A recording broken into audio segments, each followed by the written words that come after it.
sorry. Okay. Hi, comrades. So we're here this afternoon. Finn's going to give a lead off on the situation in the Middle East. A very fast-moving situation, a very complex situation. Only yesterday it looked like, or today it looks like, that the so-called peace process that's going on in between Palestinians and the Israeli government has broken down. You've got ethnic cleansing going on to a great extent in the West Bank, and you've got all the complicated situations with all the other countries in the area, and if you like, showing the situation as far as Saudi Arabia is concerned. They organise peace talks between America and Russia on solving the Ukraine situation, which shows a real loyalty of the Saudi Arabian government or royal family to the American situation under Trump. Anyway, I'll stop rambling on and let Finn go on for about, 20 minutes, 25, something like that. Yeah, just give me I'll give you a shout at 20. Okay, Finn. Well, comrades, this discussion is taking place in a new and very, very unstable global world.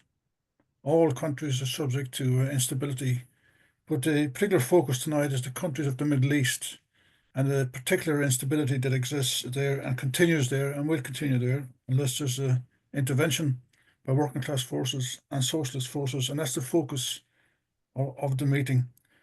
The first thing that's thrown up in the situation today, of course, is the genocidal acts of the Israeli government and the Israeli Defense Forces. Like 48,000 people officially recorded as dead, probably tens of thousands more buried under the rubble, missing, believed dead. A huge number, a huge percentage of all that being children. But that's not a new situation. The extent of the killing is new, but there's a history of such problems and anti-Palestinian acts since the foundation of the Israeli state. It's not new, the anti-Palestinian attitudes of the leaders of Israel. The founders of Zionism, Herzl in the late 19th century, from the very outset, Zionism represented a colonialist enterprise in the Middle East. It was very, very small and it had very little support. The majority of Jews in Europe at that time supported reforms, democratic reforms, and in many cases, the Jewish people were part of the broad socialist movement across Europe. There wasn't much interest at all in establishing a new country where they would all just leave their places of work and go and live someplace else as agricultural, small farmers and agricultural workers. Very little interest in the original Zionists, but the theme and the thrust of Zionism was to seize the land and to expand. Ben-Gurion, who was prime minister twice in the 50s in Israel, is a more significant figure in terms of the advances of the Israeli state. Ben-Gurion stood for a militarist, expansionist state and discrimination against Palestinians to the extent of driving them out. The purpose being to create a Jewish majority in perpetuity, and Arab peoples can go and live somewhere else. That was principally Ben-Gurion. And then there was a series of wars that began. First of all, the war in 1948, after the United Nations decided to partition Palestine, then under the British mandate. There was a war in which 800,000 Palestinian people were driven from their lands. Their possessions were seized, their animals were seized, even their houses were seized, and the possessions that were held in their houses were seized. In some cases kept and then often sold as well. So the place was devastated, and the houses that previously belonged to Palestinians became the property of citizens of Israel. Of course, on the other side, we need to remember the horrors that were suffered by Jewish people across Europe, not just in the Holocaust, and it'd be wrong to focus just on the Holocaust. Throughout recent history, going back in hundreds, maybe 2,000 years almost, there was discrimination against Jewish peoples across the countries of Europe. It culminated in the death of 6 million people in the Holocaust under the Nazis. And where were people supposed to go? So there was a certain rise in the popularity then of the idea of going to live in Israel, where at least people felt they could be safe. But that's a different question from the leaders of the state, whose ambition was to drive out Palestinians from the land. There were other wars. There was a war in 1956 over Suez, where Israel expanded its influence in the area. And it was an expansionist state always. It was always seeking to extend its boundaries. In 1967, the entire area was seized by Israel. They what we now call the West Bank, and also then and Gaza and East Jerusalem, which under the United Nations settlement was to have been part of the Palestinian state. Then there was a war again in 1973, where the Egyptian army regained some territory. But nonetheless, Israel, after the agreement following the ceasefire at that time, made significant gains in territory, and they negotiated a deal which consolidated Israel as we know it. There were then 3 subsequent invasions of Lebanon. One of them, you'll remember, in 1982, when there was a massacre in the Sabra and Shatila camp in Lebanon, where the Israeli forces surrounded the camp and allowed the Falangist right-wing fascist forces to enter the camp and slaughter people in the camp. Something like 3,500 people were killed. So there's a history there, and what's happening today is a hugely worse version, but nonetheless the history is there. And now we have Trump and his likes calling for the expulsion of all the Palestinians from Gaza, so he can convert the territory, their own country, into a leisure hotel resort for his rich buddies. The other question that's thrown up in this situation as well needs to be looked at is the leadership of the Palestinian people. And when we're having a discussion about this issue in the course of the meeting later, we need to look at this in a lot of detail. The first serious leadership the Palestinians had was the PLO, founded by Yasser Arafat in Egypt in 1964. The PLO had a very mixed history. Today, of course, it's associated with Fatah and the West Bank government in Ramallah, led by Abbas. But originally, it had quite broad support, the PLO. That's not to say that the policies were always the correct policies. You remember the PLO was involved in a lot of activities as well, and got very much involved in a terror campaign. You remember the plane hijackings, issues of that nature, and also the killings of Jewish people. So, but it did represent some kind of a move, because before them, in the before the creation of Israel, the Palestinians were largely represented by feudal families, Nashashabis and Husseinis, who were just rich, aristocratic Palestinians whom the British consulted when it came to issues about the Palestinian people. One of the leaders of the Husseini clan, one of these rich clans, one of their leaders, met Hitler and Mussolini, trying to discuss issues of common interest, and you can imagine what they were. They were seen by Britain as the leaders. There was always a racist policy of Britain towards the Arab countries anyway. They felt that the Arabs couldn't run the states themselves, and that they needed Britain to be involved. The PLO in due course then became discredited, because the government in the West Bank in Ramallah has been seen to be corrupt, and also they are now just agents for the Israeli state, providing security to protect Israel. During my visit there, we saw that. We saw the roadblocks and the searches and the long delays. Palestinians who lived in Bethlehem but worked in Jerusalem had to go through chutes and be run a gauntlet of Israeli security people before they could even go to their jobs. We saw all that, and actually our Palestinian guide had to get off the bus we were on, because we were passing through an area where no Arabs were allowed, and he rejoined the bus at a later point. There's a dual road system in the West Bank now, one set of modern roads for Israeli citizens and one for Arab people. There's different number plates on the cars, and that identifies which cars are allowed onto which roads. We went on a journey from Bethlehem to Jericho, which is a very short journey if you take the main roads. The Palestinians have to do a round tour, which takes them ages, much longer, to go between these two cities. We saw all that happening. The situation as well is oftentimes not properly understood in terms of how people resist. Just because people say they're resisting doesn't make them the resistance. I mean, Hamas translates as resistance, but we need to have a look at Hamas because they emerged because of the failures largely of the PLO, the failure to lead the movement. Hamas began around 1987 as a branch of the Muslim Brotherhood in Palestine. Now they've changed their policies. They're no longer the official, if you like, if you can use that word, Muslim Brotherhood. That's how they began. And the original charter was to destroy Israel and to kill Jews. Now, in 2017 or thereabouts, they brought out a new charter that didn't include these items in the charter, but they didn't eliminate the old charter either. They were also involved, and this is significant, in the events after the Intifada. The first Intifada, as it was called in 1987 to 1993, was an uprising of the Palestinian peoples against the occupation. It was a peaceful mass movement involving demonstrations and stuff of that nature. It was a broad mass movement, particularly affecting the youth.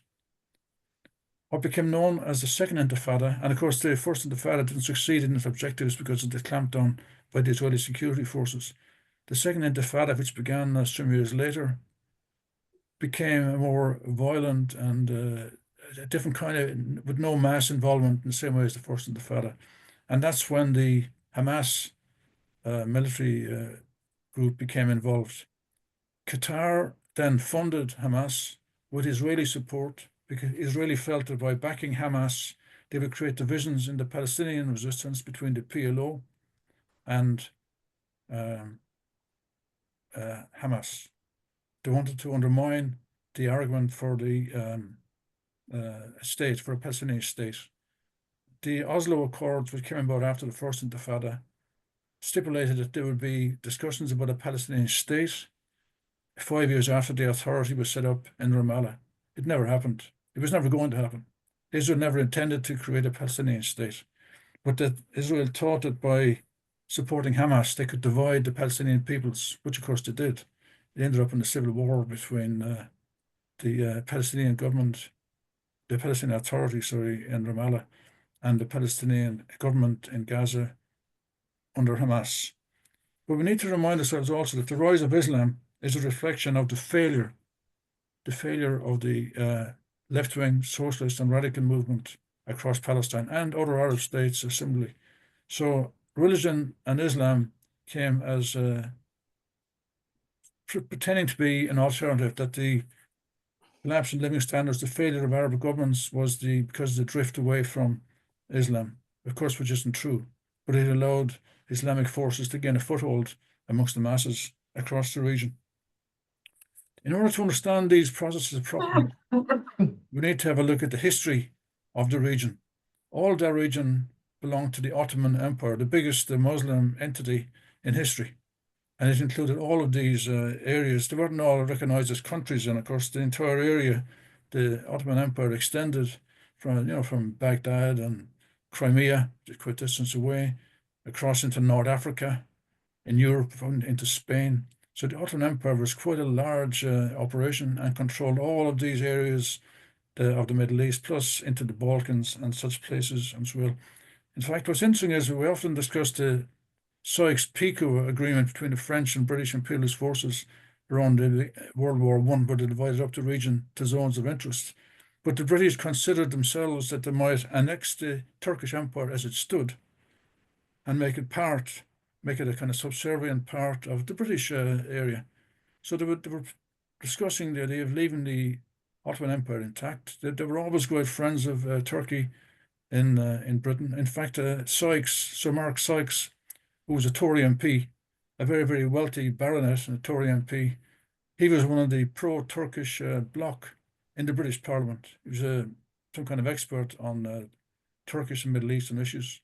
But he's the one who had this pro-Turkish ambition to maybe incorporate the Ottoman Empire as it stood and make it part of Britain.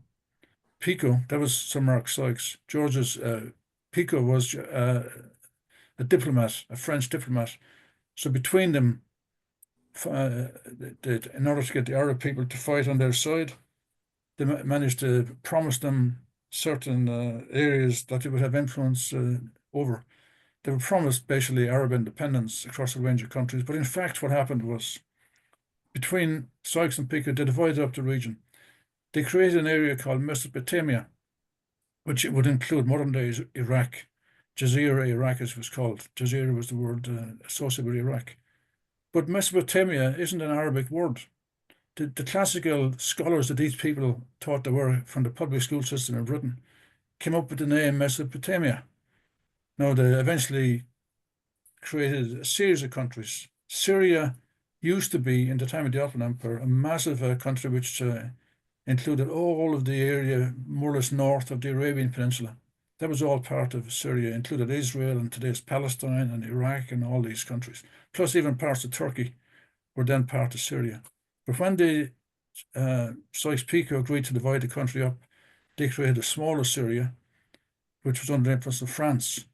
And in due course, then the French divided Syria, separating the coastal region of the Lebanon away from Syria, knowing there would be a Christian majority in the Lebanon, which there was, and then they could control Lebanon through that. They then divided Syria into various regions as well, using religion as the kind of dividing area. So that was the Lebanon and the Syria. Britain, in its turn, got Transjordan. Transjordan is kind of the north of the Arabian Peninsula, which Britain seized very quickly to get it off the agenda in terms of the post-war discussions. And that became Transjordan, and that was under the control of Britain. So Mesopotamia was controlled by Britain. That became modern-day Iraq. Syria by France, Lebanon by France. And then later, in 1932, a bit later, Italy decided to get in the act, and they combined three northern provinces of Africa and created a country, Libya, which suited the interests of the Italian ruling class. The entire area was destroyed by the scheming of the imperialist powers at that time. Now, Israel didn't exist as in a separate country. Palestine, as it was known as under the British Mandate, included what's now Israel, the West Bank, all these areas. They were all part of Palestine.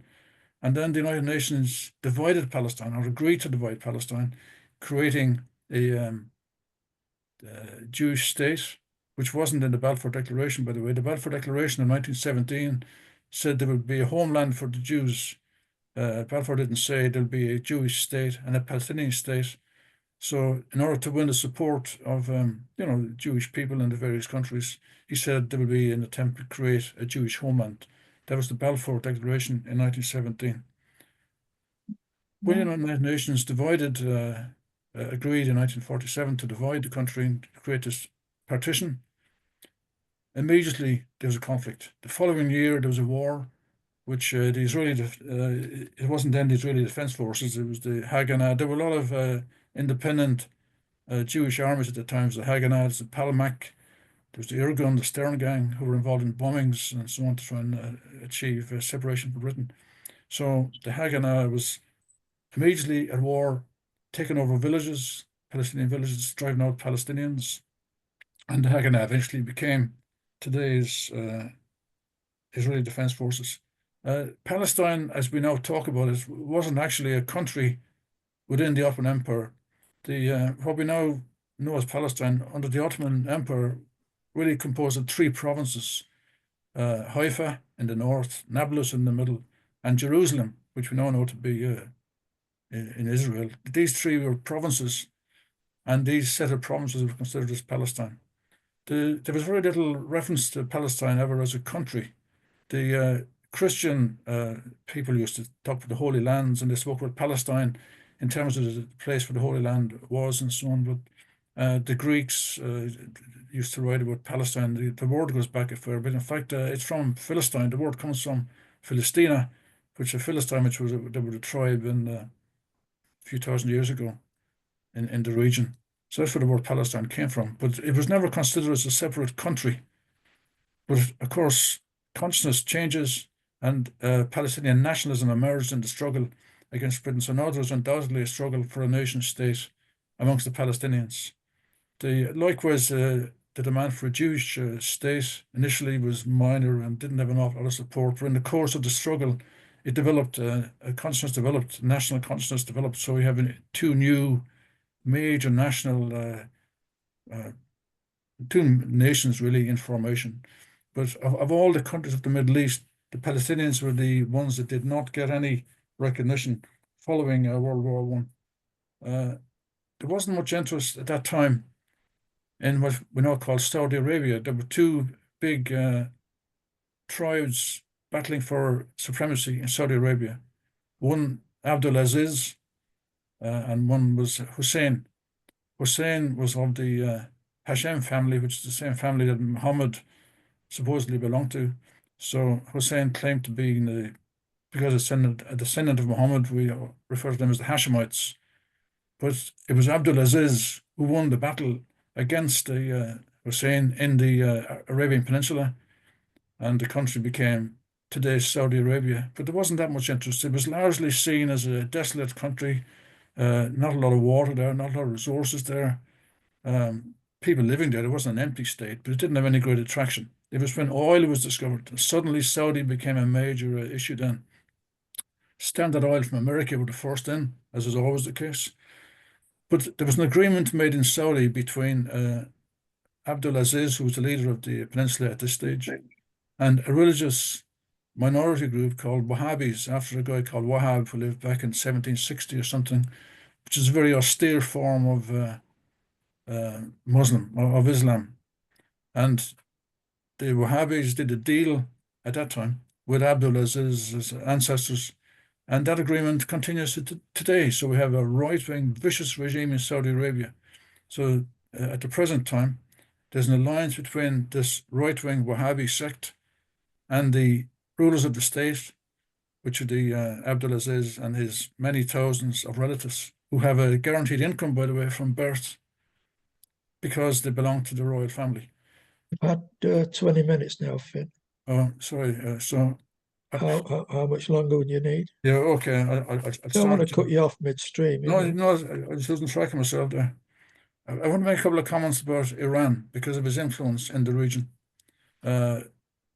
Hezbollah, which is funded by Iran, and its main presence is in Lebanon, give the impression that somehow they're fighting for the freedom of Palestine. But the same question arises with Hezbollah, as arises with Hamas, as arises with the Houthis. They claim to be fighting for independence of Palestine, but we're now further away from independence than was the case. In fact, this must be the first case where a resistance movement, as Hamas calls themselves, and we're not questioning the bravery of the people who fight. That's not our ambition. Our ambition here is to be clear on ideas and strategies. The Hamas say they're fighting for the independence, or they're resisting the Israelis and fighting for independence for Palestine. But not only is the Palestinian state not close to being formed, the Palestinian area is close to being obliterated. Because firstly, the destruction vetted or put on it by Israel, and now we have a total destruction of the country. So the events of October the 7th, 2023, need to be examined critically. There's a tendency on the left to kind of go along with the mood at the time. The events, it was a massacre, it was a barbaric massacre by Hamas across the border into Israel in October 2023. And the effects are still being felt. And anybody would have known that that massacre was going to lead to an attack, a counterattack by Israel. We didn't anticipate the viciousness of the counterattack. We didn't anticipate there was going to be genocide, which is continuing. That hasn't stopped. But a movement which brings that down on their own people needs to examine again, where are they going? What's the strategy? And the same thing applies to Hezbollah. Hezbollah was lobbing rockets into Israel. And what did they expect was going to happen? And now Hezbollah has been defeated. No, the ideas haven't been defeated. They will continue. The ideas of Hamas won't be defeated, but Hamas has been defeated. Hezbollah has been defeated. And Houthi has been defeated, all of which were army supported by Iran. And just one final point before I stop is there's often talk about this one-state solution, two-state solution. We shouldn't even use that terminology. That's terminology given to us from the Oslo Accords. The two-state solution emerged from the sellout by the representatives of the PLO to Israel in the Oslo talks. We're looking for a state which is democratic, which has equal rights for all citizens, as a justice system, a civil system. At the moment, Israeli citizens have civil law, Palestinian people have military law. That needs to be abolished. There should be a state with equality involving Jewish people, Muslim people, Christian people, people of no religion, in a state where all their rights are guaranteed. We're not saying one state or two state. That's the only solution. And finally, who's going to achieve that? The first thing to focus on all of these countries, including Israel, is on the trade union movement, on the democratic community movements, and to try and unite the forces across the area. There have been a few attempts in the past to unite Arabs, like, for instance, the agreement with Egypt and Syria after Nasser's time, the Ba'ath Party, which emerged in the 50s and 60s in Syria and Iraq. That didn't succeed. That collapsed as well. And Saddam Hussein became the Ba'ath leader in Syria, in Iraq. And the events in Syria gave us the Hafiz al-Assad and then his son Bashar, that was responsible for the killing of tens of thousands of Syrian citizens and the exile of 6 million of their own citizens. So the attempts at Arab unity haven't brought us anywhere. The only unity that is meaningful is unity between the trade union movement, community groups, and people of that nature right across all of the countries of the Middle East. And ultimately, the only solution is a socialist federation of all of the countries of the Middle East, including Israel. We're not calling for an Arab socialist movement. We're calling for all of the countries where there are working class people to bring together the working class organizations, in the first instance trade unions and so on, to achieve the final solution for us, which would be the socialist transformation of all the societies across the Middle East, and ultimately a socialist federation of Middle Eastern states. Thank you, comrades. Okay, thank you very much, Finn. I think you've laid out a whole background of the situation, how we've come to where we are. And the question, I think, for the discussion is, what are the perspectives for development in the Middle East now? And I'll throw it open to comrades to see who's the first to speak.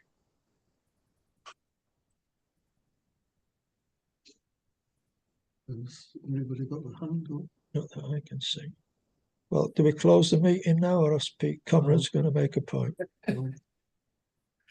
John, do you want to make a point? Yeah. I think myself that what Finn has laid out is absolutely the correct position. And I think myself that there are, if you like, players in this that are absolutely hell-bent on preventing that happening. And the leader of them is Netanyahu. The position's one that, as far as the Western governments are concerned, that they are solidly behind Netanyahu, they're solidly behind Zionism.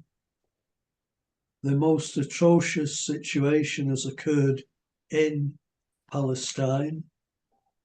The destruction of the West Bank is unbelievable, that they've gone into towns there, supposedly seeking out terrorists or resistance fighters, ended up ploughing up streets, destroying the water and the sanitation facilities, destroying, as far as I can see, any forms of industry that exist.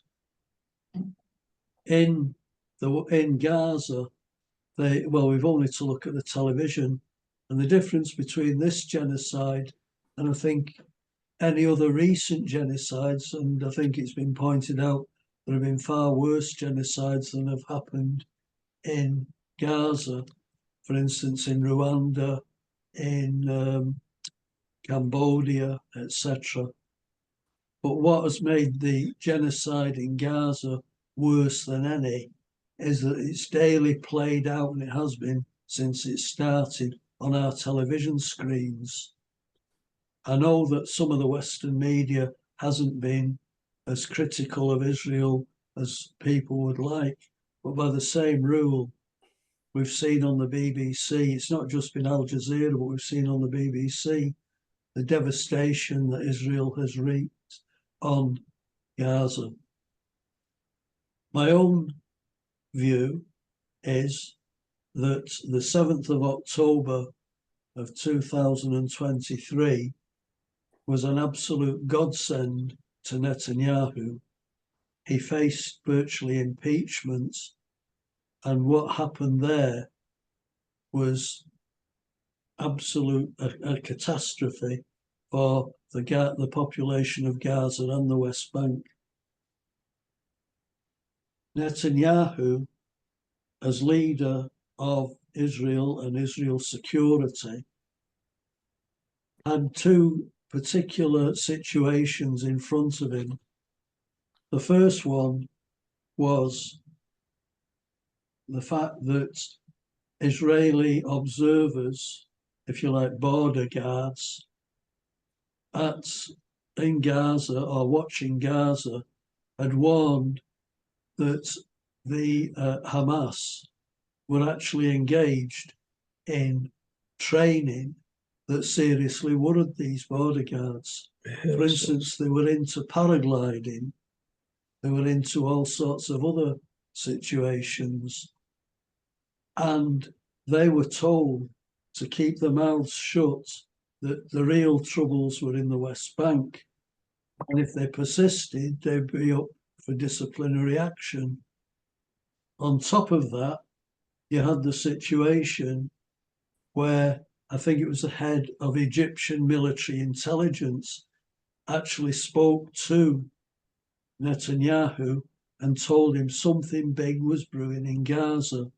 Again, Netanyahu said, no, things are brewing in the West Bank, not in Gaza. And I believe this was documented in the New York Times. The position is one that a few days before the 7th of October, I was watching a documentary about the Middle East. It was some kook who was going around different areas, the Lebanon, etc., Palestine, Jewish areas, and that. And if you like, sampling the, what do you call it, the cuisines of the area. I'll finish on this, the cuisines of the area. And he went into Gaza. Now, he went in on a long tunnel that was caged, and he came across various factions.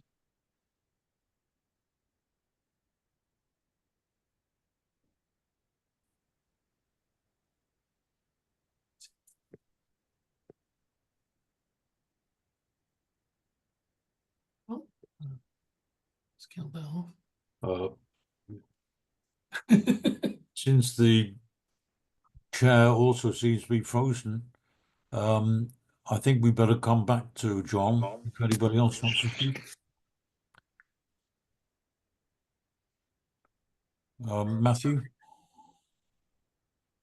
Yeah, no, it's a bit unfortunate. Okay, no, I think there's a few things. Well, there's lots of things here. This is the problem.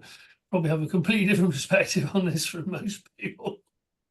I mean, the thing is, if you look at the actual demonstrations against Netanyahu and the state of, in terms of state of Israel, before October 2023, mass demonstrations, obviously, a facet of the crisis of the regime, as of course Netanyahu and company decided to destroy even the rotten remnants of the Israeli legal system, which of course is, I mean, the thing is, you have to understand, I think you have to understand Israel is an ethno state. It has actually, passed a law that says that it's a state for its Jewish citizens. It is an apartheid system. Okay, different from the South African version, but nevertheless, seeing itself as a state of Jewish, and despite the fact, obviously, that it occupies, I mean, the actual population between Palestinians and the Hebrew population is about even, but of course, much of the Palestinian population is not denied nearly all rights by being occupied, and even, as I say, even people who Palestinians who hold Israeli citizenship are in law denied rights, you know, in those terms. So it's a very it is exactly that form of a state and of a policy. The mass demonstrations, I mean, you know, actually the point of the disintegration of the system, but at the same time refusing. I mean, the one force that actually, as far as I understand it, actually raised the issue of occupation and those demonstrations was the Daesh, which is the front of the Palestinian, or the Communist Party of the area, which is a joint Jewish and Palestinian organization. And I mean, you know, correctly and courageously, they raised that. You know, whatever disagreement may have them, they faced physical attacks, in many cases driven off those demonstrations, raising the issue of the oppression of Palestinians, and demanding, you know, the right, you know, saying, well, okay, the key to the whole question is the issue of the occupation and the rights of Palestinians, which is true.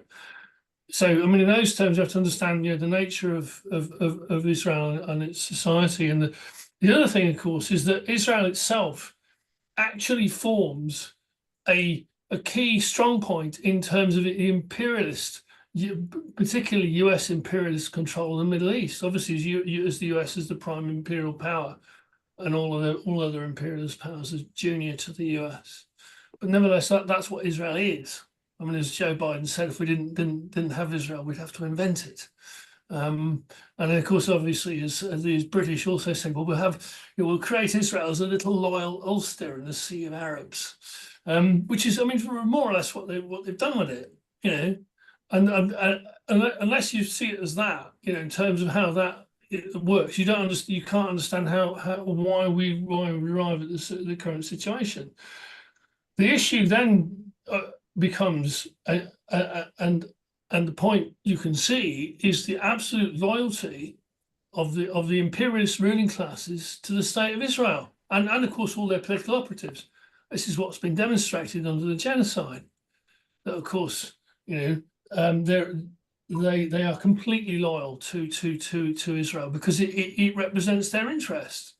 You know, and that's how it works. It, you know, the actual, if it was dissolved or changed, then obviously they would face a major reverse. You know, so that's the first thing. I think in the second, you know, the point about the 7th of October, of course, is that, I mean, first of all, any oppressed people have the right to actually fight against their oppressor, and to stage a breakout. You know, Gaza is essentially a concentration camp. They broke out of a concentration camp. They have a right to do that. Now, I think comrades can be critical of Hamas, and that's right. That's fair and right. But you have to recognise their right and the right of the oppressed to do that. You know, and that we defend them defend their right to do that. I think that the other thing, of course, about 7th of October is, of course, that the application of what is known as the Hannibal Directive, which is that the Israeli military will kill in mass any Israelis that who are likely to be taken hostage, and that, as was revealed by the Israeli media that had been enforced. It was revealed by the Israeli media in January 2024, was confessed by Yoav Gallant in an interview last month, because obviously he was the defense minister at the time, so you actually get the guy in charge saying, yes, well, this was done, and therefore if you account the killing of people on 7th of October 2023, a very large proportion of this was done by the IDF, the Air Force, etc., to the point where, as was pointed out, the helicopter gunships which were used, and if you look at the sort of destruction that was done, it's clearly done by heavy weaponry. It's not done by the sort of light weaponry that was available to the Gaza resistance. To the point, as I say, that the helicopter gunships that were used for this massacre had to return to reload. It wasn't a case of casually we're going to go fire off some weapons and then finish. We're actually going to keep going. We're going to reload our helicopters. We're going to keep killing people. Now, so in those terms, we should then apportion any of this to both sides, and therefore all the nonsense, and also of course all the propaganda nonsense we get, in terms of rape and all the rest of it, none of which was stood up. All of it was garbage. So okay, I think the other there's other points. I think that the most important point that comes out of the siege of an assault on Gaza is the fact that the IDF itself on the ground was defeated by the Gaza resistance. It's not defeated. The cost is obviously horrible. In terms of the killings of tens of thousands of civilians.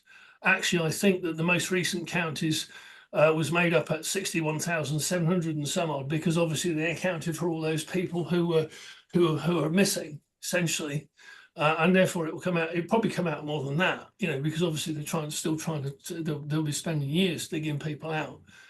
So you're looking at tens of thousands, And the thing is, what we're looking at is an Israeli military, which is one of the most disgusting and despicable organizations in history. It's good at killing people. It kills civilians. It actually flattens hospitals and kills those in hospitals as a principal method. There's no other military in the world has done that. I think that we will actually. People have started work on the basis that we're going to be hunting IDF war criminals for the next several decades, and I suspect this is going to be the case. That it's going to be a case of tracking these people down and attempting to get them prosecuted.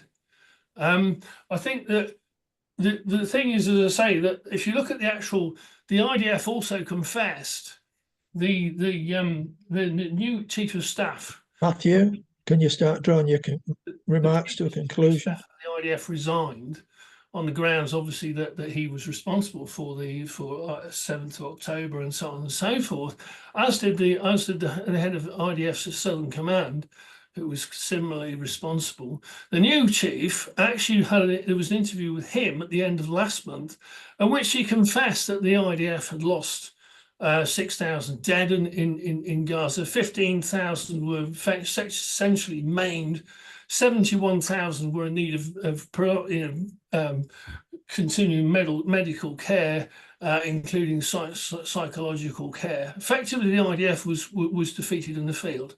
This is important. I mean, in world terms, it's a historic defeat of an imperialist army. I think the other thing is to say, right, okay, that what it also reveals, this as a final point, what it also reveals is the nature of the imperialists. All our politicians who clearly backed that whole thing, the assault on Gaza, are monsters. They're happy to carry out the mass killing of the civilian population, using tens of thousands of tons of bombs. There were more bombs dropped on Gaza than any other comparable area any time in history. I mean, you look at the historical bombings of wherever, the fact that, I mean, Gaza had in excess of 80,000 tons of bombs dropped on it. Matthew, can you draw your remarks to a close? As I say, it reveals clearly to the people of the world the nature of imperialism and the fact that it's barbarism, and the fact that our politicians are quite prepared to do that and they're quite prepared to do that to anybody. Thanks. Yeah, thank you, Matthew. The next comrade who wants to speak.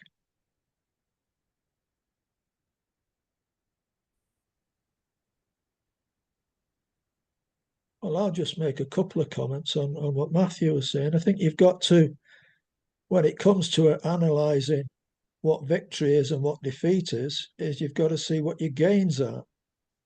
And I can't see a single gain as far as Hamas is concerned for the people of Palestine that I could chalk up on the board and say they achieved that. The fact that the Israelis prefer to bomb than to send ground troops in is not a sign of victory. And I think the other thing is you've got to say, as far as Hamas goes, is what was its plan? What was the outcome it was seeking from September the 7th, October the 7th outbreak? I don't see anybody who, like Matthew was saying, has got an understanding of the Israeli regime that could think that would take anybody, it would take any of the Palestinian movement forward. I mean, as an exercise in retaliation and brutality, yes, it was there. It was not incomparable with the Israelis' genocide in Palestine. But I can't think what the heck they were thinking of, apart from just letting off letting off steam and having a bit of a bloodbath. Anyway, see if comrades will make any comments on that.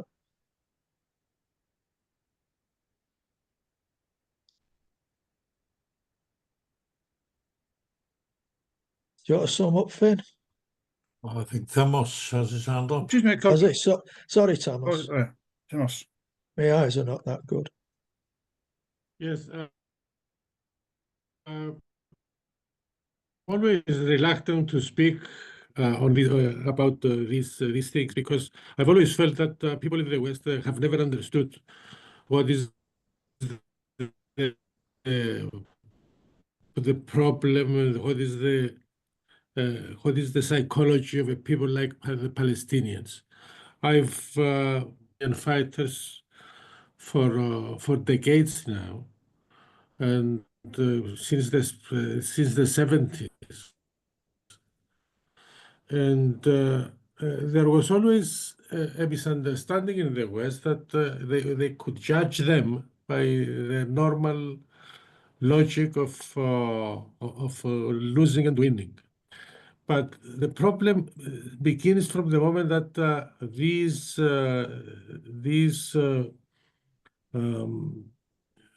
struggles become not a matter of a plan or a matter of having just a goal, but a matter of despair. Because what else is there in Palestine except despair? Absolute despair. They cannot do anything.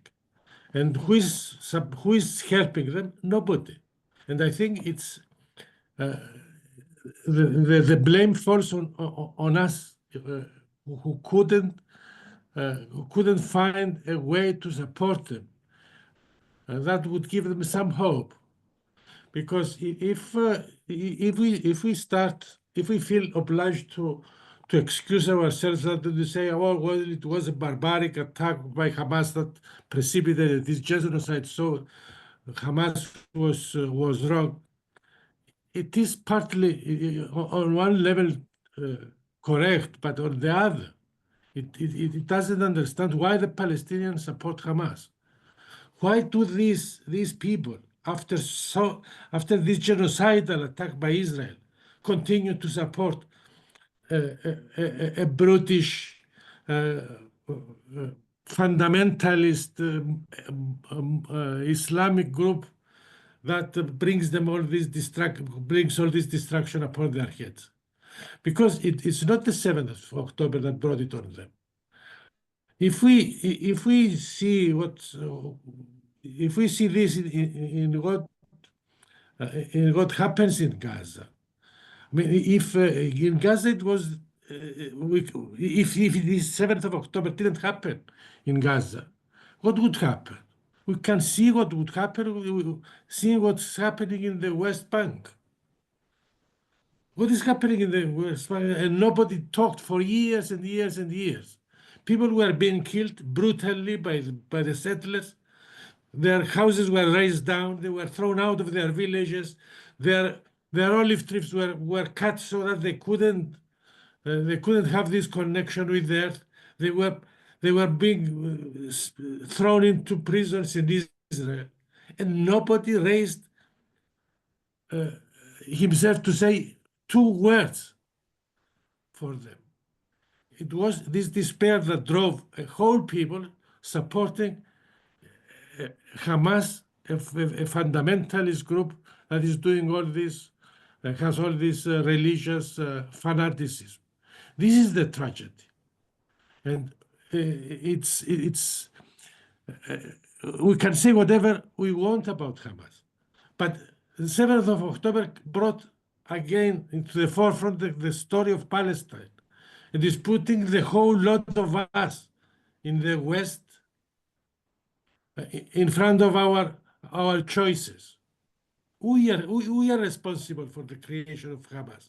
We are responsible for the fact that a whole people is supporting such a group. So I think we should concentrate on what can be done. We should concentrate on what is the duty of the left everywhere in all this, and it is not condemning Hamas. That's the first thing we should understand. And these massacres will continue unless something drastic happens. And this drastic that can happen, I come to despair myself that it cannot happen in the Middle East alone. It has to happen in the whole world. And it's only through an internationalist perspective that we could see possibilities arising. I mean, unless we turn against our ruling classes until we have successes as the left, we cannot possibly speak against Hamas or against the Palestinian terrorism. It's something that we should realize. So my thinking is that most of us don't like guns, but guns always carry the day. And until this stops, nothing positive will come out of it. And to stop this, we have to organize ourselves and give hope by some sort of revolutionary changes everywhere in the world. Otherwise, imperialism will always need Israel's everywhere, and these desperate people will take desperate actions, and massacres will happen. Quite honestly, I don't feel that we have any right to start whatever we say in our analysis by criticizing Hamas. Hamas is a symptom. Is not the cause.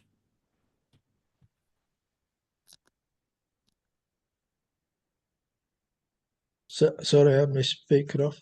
Thank you, Thomas. Is there another comrade who wants to speak? Sorry, Roger. Yes, comrade. I think this is obviously a crucial discussion. I think all of us have absolutely maximum sympathy for the argument that Thomas has just put forward. It may sound very, very glib for us to sit here and say the only solution is internationalism, workers' internationalism. And the reason it sounds glib is because there is absolutely no sign anywhere of any kind of group or individual or any kind of party or program or anything which is putting this forward. So it seems like, oh, obviously there is complete deadlock. And that is the explanation for heroic but misplaced gestures of protest and struggle and resistance, such as we saw from Hamas. But the question is that from no point of view is there a solution within the confines of one nation or nationality or religion or anything, and that is the problem, which is with the continual bubbling problem of the whole region and of the whole world. Of course, it's true of the whole world. Without an international, without a mass movement of millions of people, of workers, fighting for a complete transformation of the world, there is no solution to any of the problems, and that, of course, is most acutely felt in relation to Palestine. Now, as I say, it might sound glib to say workers' internationalism is the only solution, but let's just look back at the history which Finn gave us. Really, he could have spoken, and in a way, maybe he should have done for 3 times longer because of the whole history of the region, of the absolutely brutal. There are hardly words for it. Of the uh, shall we say, interference, or what's the word, of imperialism in all the regions and all among all the nations and all the peoples of the world. It's absolutely just mind-boggling, because you see that Finn gave the example of the Sykes-Picot plan at the end of the Second World War, of the First World War, when they divided up the region. Imperialism has been drawing lines on a map for most of the world. They've completely, without any kind of reference to the ethnic relations or identities of the peoples in the areas, the whole of Africa, you can see, is just straight lines drawn across a map. Large parts of Asia too, the Middle East especially, where, as Finn demonstrated, entire nations were simply invented by bureaucrats sitting thousands of miles away, simply dividing up the spoils of the region. If you look at I was thinking just recently, let's suppose that Israel had never been created. Israel was a particular product of the Holocaust, because Zionism had no significant following up until the time of the Holocaust, when survivors, the few survivors, the displaced persons from the concentration camps, who had nowhere to live, and it became a desperate cry of help, if you like, that we'd better go there. We've got to have somewhere that we can call our own, because there is no hope anymore of salvation within the countries in which we live. That before the Holocaust, that nobody seriously, it was only a tiny sectarian group of obsessives, if you like, who supported the ideas of Zionism. But if you say, okay, so supposing Israel had not been created there, you would still have bubbling away throughout the whole of the region of North Africa and the Middle East. You would still have constant conflicts, civil wars, and wars of national identity, if you like. They'll be everywhere. If we see how, never mind Sykes-Picot, look at the way that they imposed monarchies, simply imposed monarchies, which they did again, not only they simply picked favoured puppets of theirs and said, right, you're the king of this and you're the king of there. They did that not only throughout the Middle East. Finn will know better than me, but the Hashemites and I can't remember what are the other names of the thing, but they simply plonked them there, simply imposed them there in the different artificial states that they had created. They did the same thing in many countries. They did the same thing in Greece, for instance. They simply imposed well, they tried a German king, and then that didn't work, and then they sent for somebody from Denmark to come and rule Greece. One of the descendants of whom was Prince Philip, the Duke of Edinburgh in Britain. But I mean, it was simply they created these. They drew these lines in the sand, and they said, "Here's these are the nations, and these are the rulers, and that's how it is." And we've had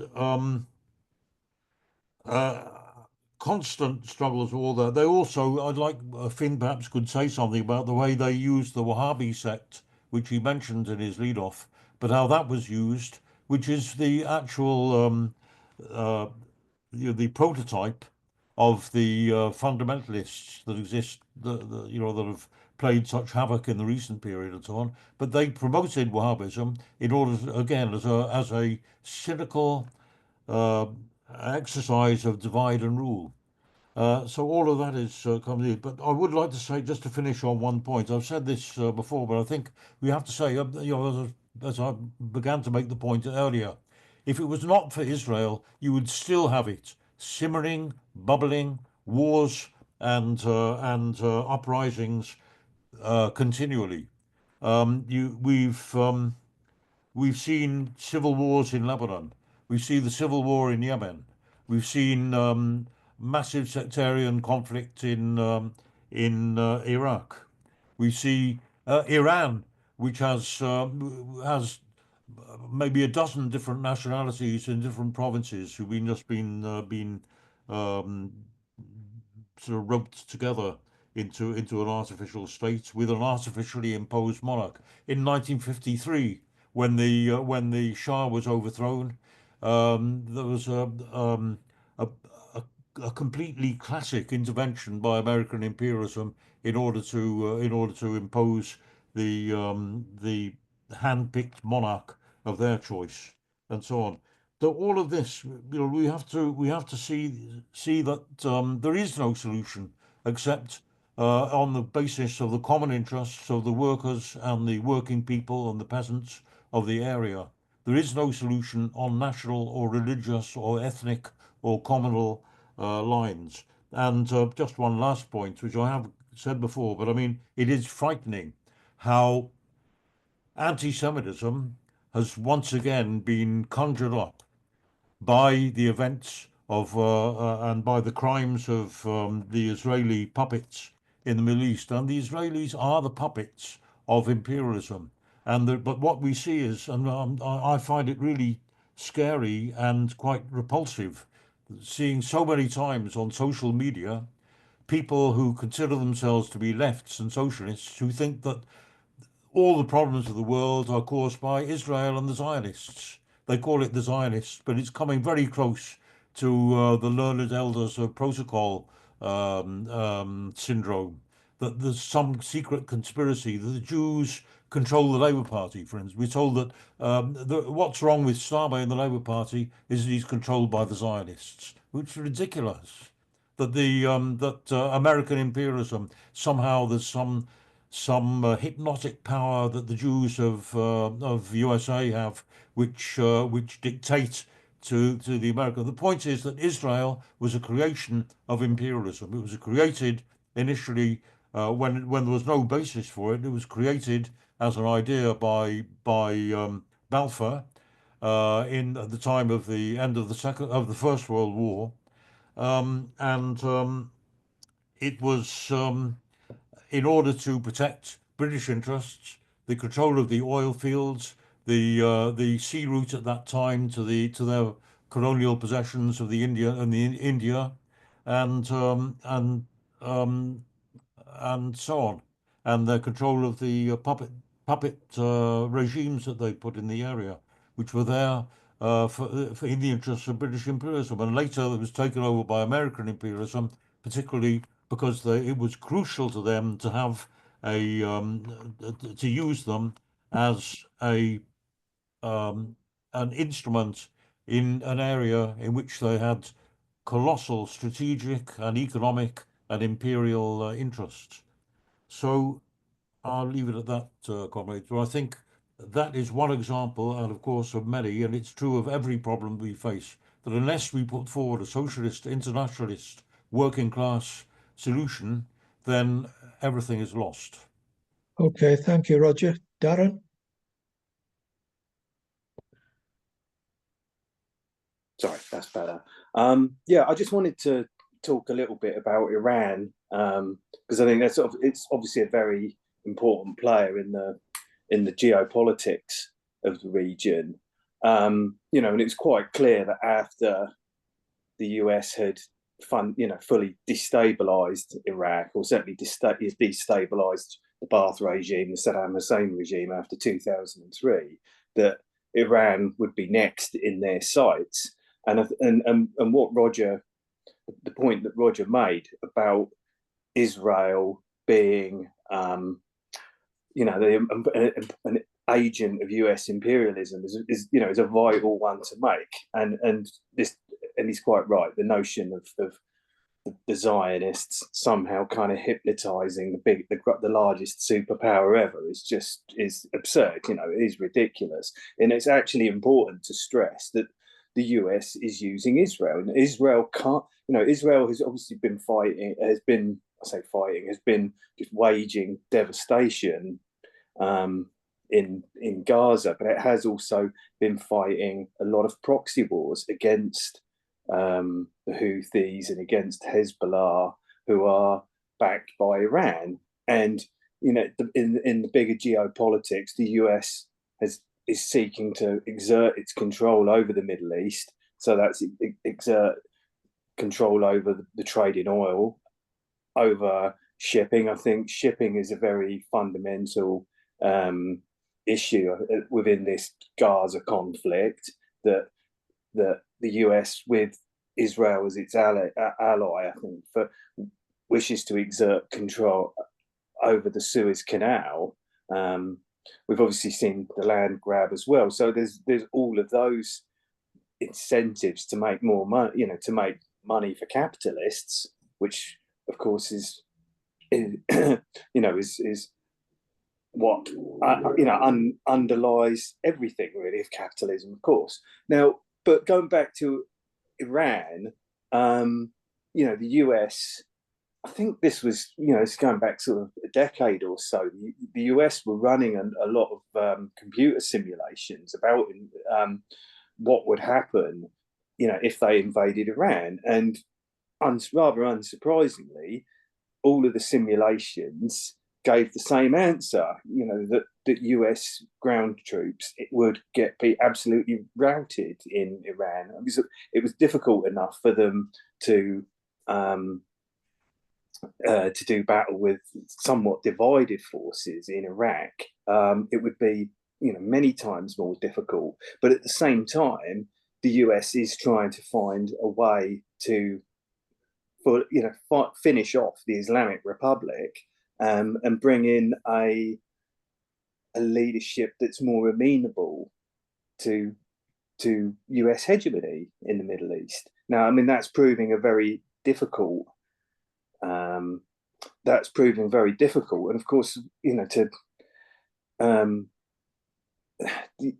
there are additional factors now, such as the role of Russia. Were the US to wade in more nakedly to try and remove the Iranian, to remove the Islamic regime in the Islamic Republic of Iran, that regime, the Russians, would be incentivized, not their commitment in Ukraine, notwithstanding. I think obviously with the Trump regime kind of returning to the White House, it's a far more difficult game to predict. I think you have this. There's certainly this difference of opinion, and clearly we can see that with the Ukraine conflict that's playing out, where you have the orthodoxy represented by the likes of the Democrats and probably more so actually in this country by Labour under Starmer, and you have the new right. Those are the two poles of opinion about how, and quite differing poles of opinion for how geopolitics should be managed in this period. The Democrats, UK, the Labour Party, the likes of Macron and Scholz in Germany, are very much the orthodox people, and they're more predictable. But I mean, suffice to say, Trump is a very, and his coterie are very unpredictable people. So I don't really know how this is going to play out. But I think the long-term ambition of the Americans remains to remove the Iranians. It's difficult, and that may well be a very attritional battle. And I think actually what's going on in Gaza is part of that attritional kind of longer term battle, as well as obviously being just a huge tragedy and catastrophe for the Palestinian people. Now, thanks, comrades. I'll just leave it there, and others could jump in on that. Okay, thank you very much, Darren. Who's the next comrade who wants to speak? Did John want to finish what he was saying when he was cut off? I don't know what happened there. I don't know whether we lost connection or what. I think he'd finished anyway. Okay. Had you? Yeah. Yeah, he's confirmed it.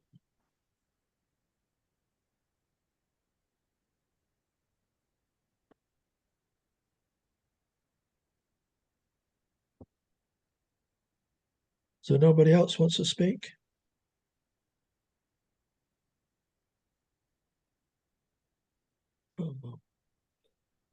Maybe if Finn came back, maybe that would. Yeah. Matthew's got his hand up. Yeah, I'll make 1 or 2 points now before we finish. First of all, we need to look at the purpose of the meeting.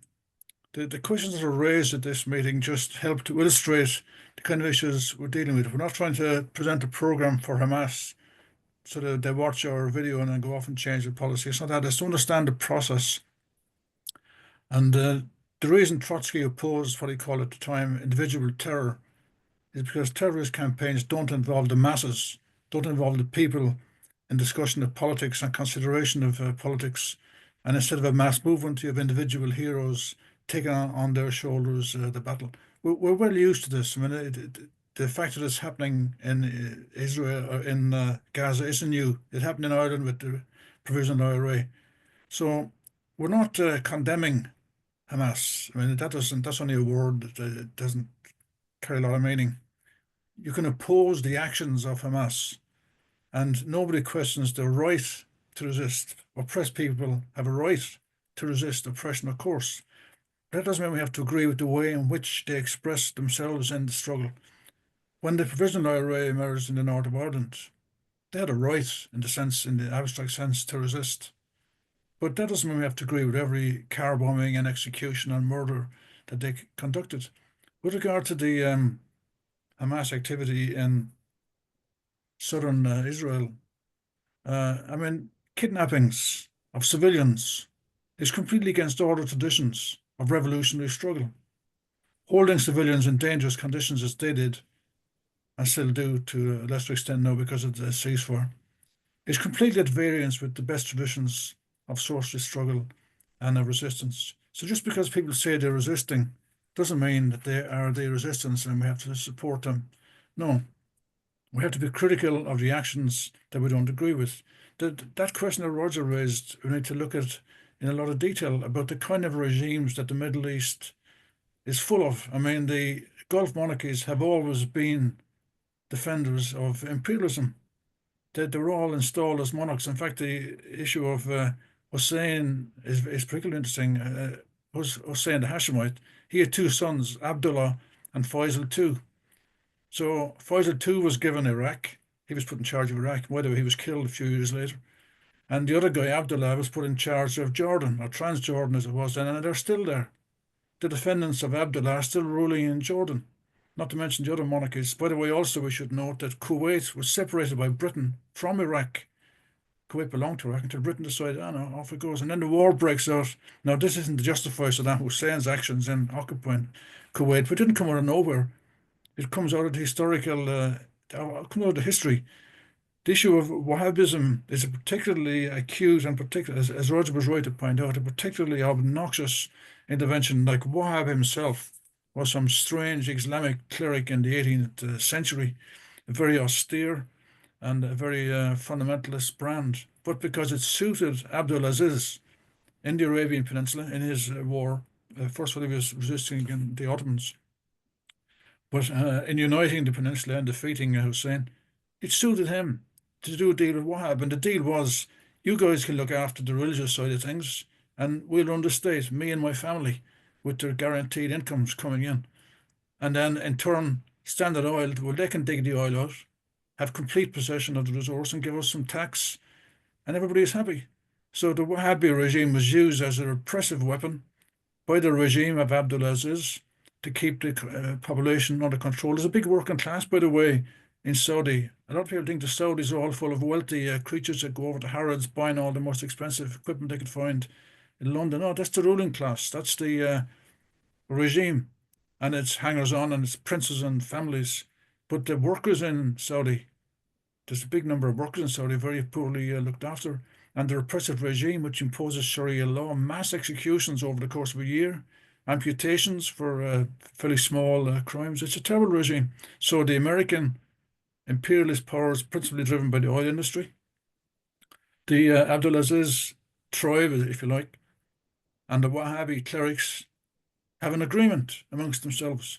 And the same thing happened in Afghanistan, where the CIA and MI6, by the way, trained, paid, and equipped the Mujahideen so they could fight against Russia. And I think it was Brzezinski, who was Carter's agent at the time, Brzezinski, traveling around the world telling us all about this policy. He said that he wanted, or he foresaw Afghanistan, and the expression he used was becoming Russia's Vietnam. Now, Carter, of course, even he's dead now, he's this great peace hero, recognized all over the world, and yet Brzezinski was trying to involve right-wing clerical forces in order to defeat the Russians. So the more we examine that, the better. And I do think that it's important to have a look, not so much at whether people are right or wrong. That's not the issue. It's to try and examine the policies and the attitudes. So where, I think it was Dominic raised this question, where is the struggle of Hamas leading us? Are we closer to having an independent state of Palestine, let alone a socialist state, let alone a one-state, two-state solution, whatever way you want to phrase it? Where have Hamas brought us? And I don't agree. I think Matthew was right to point out the horrors that the IDF have carried out. And it's crucial that everybody gets a hold on that, because we all do from watching the television. They killed people in their beds, hospital patients, they killed doctors, medical workers, ambulance drivers, ambulance occupants. They massacred people all over to Gaza with no consideration whatsoever for any humanitarian issues. Just it was a mass slaughter, and it's right that all of this is recognized as war crimes. And hopefully what you say is correct, that they will be chasing up these war criminals. I mean, already Netanyahu and Gantz are recognized by International Criminal Court as genocidal war criminals, and that's good. But there should be many more, and it's right to do that. But to say, I think that Hamas have won, I think that's a good formulation. I mean, Hamas have managed to kill a lot of IDF forces. That's not in doubt. We're not questioning the bravery of Hamas fighters. That's not the issue. But to say they won, that's an issue. I don't think you can realistically say they won. If you separate what you do, Matthew, I think, I don't want to misunderstand you, that they won the kind of ground war on the shooting matches at street level, but they lost in the air. But Hamas didn't have an air force. You know what I mean? Israel dominates the air, and that's never going to be separable. You can't separate the air from the ground, because the stuff that's fired from the airplanes lands on the ground, and the missiles go into the hospitals, the missiles go into the housing areas, they go into the tents, they go into the refugee camps. The missiles are fired from the air, from the sea. So by saying Hamas have won, it might create confusion in people's minds. The issue to look at is not that, it's to see where have Hamas brought us and where they're now bringing us. They haven't even achieved unity amongst Palestinians, let alone unity amongst Arab peoples. There's no demand on their part to unite, for example, the workers of Egypt, of Jordan, of Iraq, of Syria, of Lebanon, in a common struggle against imperialist forces. So these are the issues to examine, not in order to lecture to Hamas. That's not our job, but to try and understand ourselves what the issues are, and then in turn, insofar as we can, to influence international movement and to influence people whom we do have contact with in these countries. I'll just give one example about the horrors of what's now in the West Bank. When we were there, we went to Hebron, and in Hebron in 1982, there was a massacre in the Ibrahim Mosque where 30 Muslim pilgrims were massacred by a Jewish guy called Goldstein. They used a massacre against the Palestinian people in a mosque. We visited the mosque, and a short distance away is a monument to Goldstein. A monument. And there's a tradition of bringing stones, new, freshly cut stones, to a grave. And the grave is packed with fresh, newly cut stones that people add to the monument. A monument to a psychopath, Goldstein.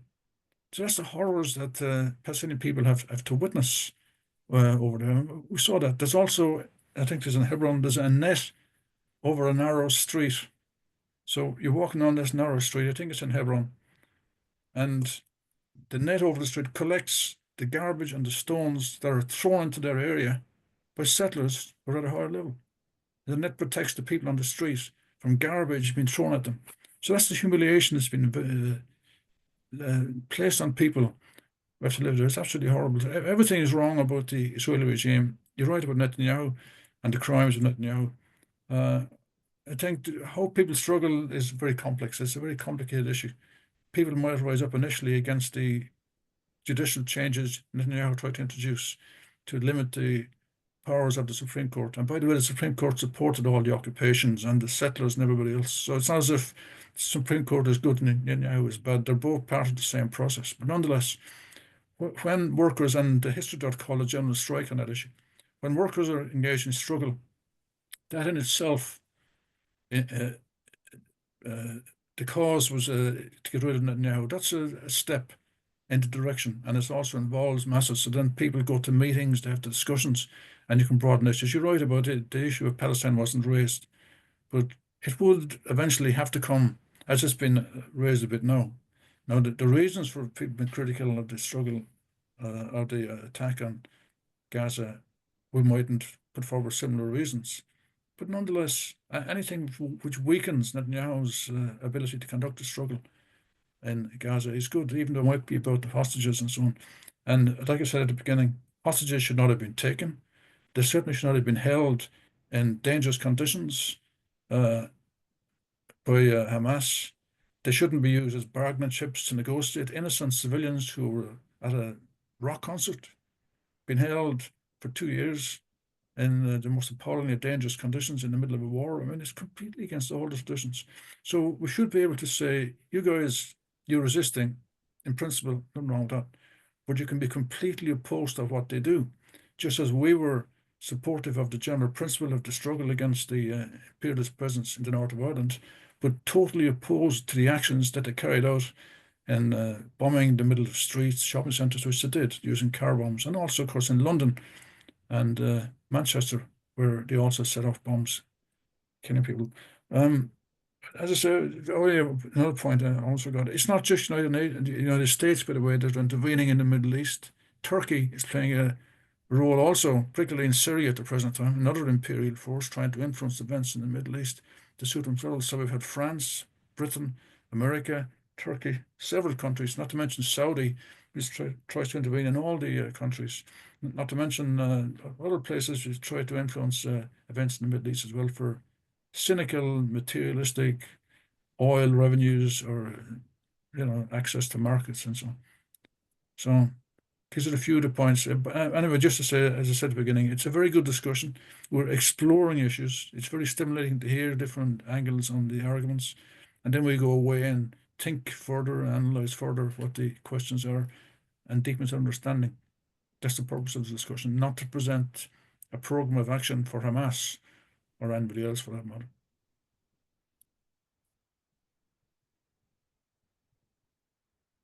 You're muted, Dominic. Keep forgetting about this thing. I'll get used to it, yeah. Is there any other comrade who wants to come in? We've still got time for one or two contributions or questions. Is there any questions comrades want to ask? Points they want clarifying or anything like that? No? Is there anything you want to finally finish off with, Finn, or do you think you've done enough? I've spoken a lot, Dominic. No, that's fine. It's all good stuff, I think, so we'll listen to more of it. But it's important that, as you say, the comments come in. But if nobody wants to come in now, Roger, have you got any comments to make on next week or anything else? Yes, next week we're going to be discussing the question of the Labour Party and the prospects for the left in Britain. And I think it's a great great news that we've got a speaker who some comrades will know very well from a video that went viral 2 or 3 years ago when Audrey White harangued Keir Starmer at a Labour Party conference. There's a video that went everywhere, where she sort of just the invective continued for at least 5 or 10 minutes, and she just harangued him, and he was completely speechless. And well, as usual, he's just like a kind of wooden puppet. But she's going to be speaking and leading off a discussion, and I'm sure there'll be a number of comrades who've got points of their own that they will contribute. So that's next week.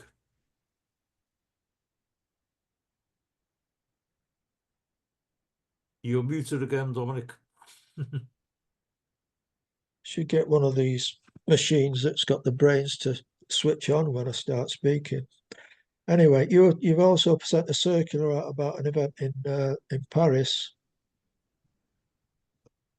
Yes, well, there is a meeting of left groups in Paris in May, and we've been invited to continue. I went to a similar meeting last year in Milan. It's a group. It's a gathering of what you call the 57 varieties, all the different left groups. Some of them, you know, worth discussing with. Some of them kind of hardened and incorrigible sectarians and so on. But if anybody would be interested in going, it is a chance to meet comrades. There will be people there who are well worth discussing with. So that's sometime in May. But just contact us through the WIN mailing list or the WIN email list if you are interested. Okay. If any other comrades got any points they want to bring to the attention of the meeting before we close? Perhaps I should also say that in 2 weeks we're having it's the weekend of International Women's Day. Which is March the 8th. March the 9th is a Sunday, and we're having working class revolutionary women from around the world will be speaking, comrades from India, from Sri Lanka, from Namibia, of course, and from Britain, and probably elsewhere too. So we've got some good meetings lined up. Okay, comrades. If that's no other points to raise, thank you for your attendance, and I'll close the meeting. Thanks. Bye, comrades.